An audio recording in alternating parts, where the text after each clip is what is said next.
Gujarat energy transmission corporation limited દ્વારા ભરૂચ તાલુકાના અમલેશ્વર ખાતે નિર્માણ પામેલ 66 કેવી સબસ્ટેશનનું રાજ્યના નાણાં વિભાગ, ઉર્જા અને પેટ્રોકેમિકલ્સ વિભાગના મંત્રી કનુભાઈ દેસાઈના હસ્તે લોકાર્પણ કરવામાં આવ્યું હતું।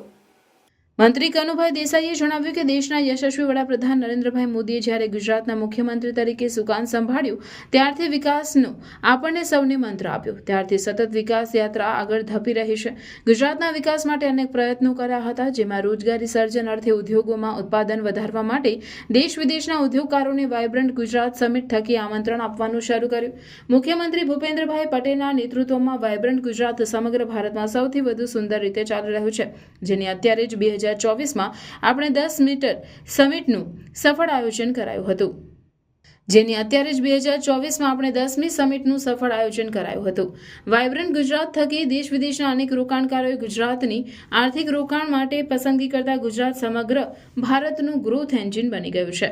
વધુમાં મંત્રીએ ઉમેર્યું કે દેશમાં સૌ પ્રથમ ક્લાઇમેટ ચેન્જ અને સોલાર પોલિસી વડાપ્રધાન નરેન્દ્રભાઈ મોદીના નેતૃત્વમાં લાગુ કરવામાં આવી, ત્યારે સોલાર પોલિસીના અમલીકરણમાં સમગ્ર દેશમાં આપણું ગુજરાત અગ્રેસર છે। પવન ઉર્જામાં પણ નંબર 1 રાજ્ય છે।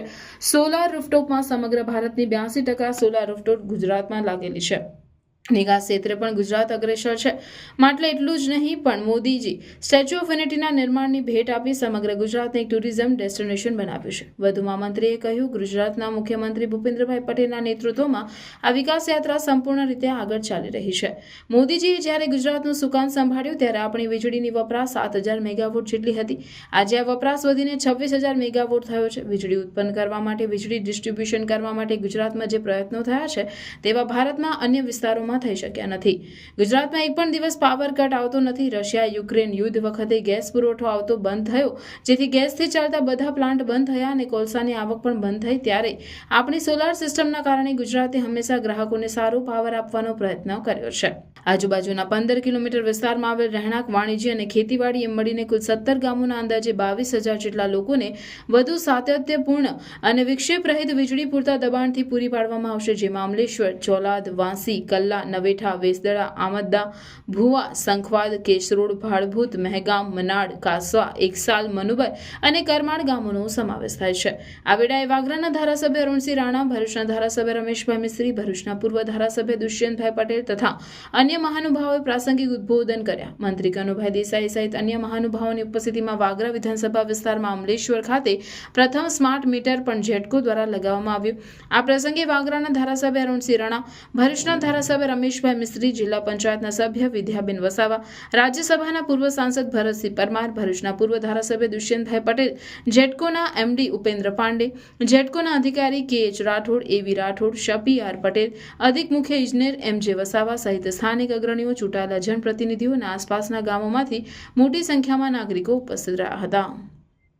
આ જે પ્રયત્નો આપણા ગુજરાતમાં થયા છે એવા ભારતમાં કોઈ પણ જગ્યાએ થયા નથી અને આપણા ગુજરાતમાં એક પણ દિવસનો લોડ શેડિંગ કે પાવર કટ આવતો નથી। એનું સંપૂર્ણ શ્રેય આપણી ગુજરાત સરકારને, આપણા માનનીય મુખ્યમંત્રી શ્રી ભૂપેન્દ્રભાઈને આપણે આપી શકીએ। રશિયા યુક્રેન યુદ્ધ વખતે ગેસનો પુરવઠો આવતો બંધ થયો, ગેસથી ચાલતા બધા પ્લાન્ટો બંધ થયા, કોલસાની આવક પણ બંધ થઈ, ત્યારે આપણી સોલાર સિસ્ટમ, રૂફટોપ આ બધાના લીધે ગુજરાતે હંમેશા ગ્રાહકોને સારો પાવર આપવાનો પ્રયત્ન કર્યો છે અને ગુજરાત કેવી રીતે આગળ છે એનો એક જ દાખલો જે લઈએ તો આખા ભારતમાં એક વર્ષમાં એક માણસ 1100 યુનિટ વીજળી વાપરે છે, જ્યારે આપણો ગુજરાતનો એક ગુજરાતી નાગરિક 2300 યુનિટ વીજળી વાપરે છે। ઓલમોસ્ટ આખા ભારત કરતા ડબલ વીજળી આપણે વાપરીએ છીએ।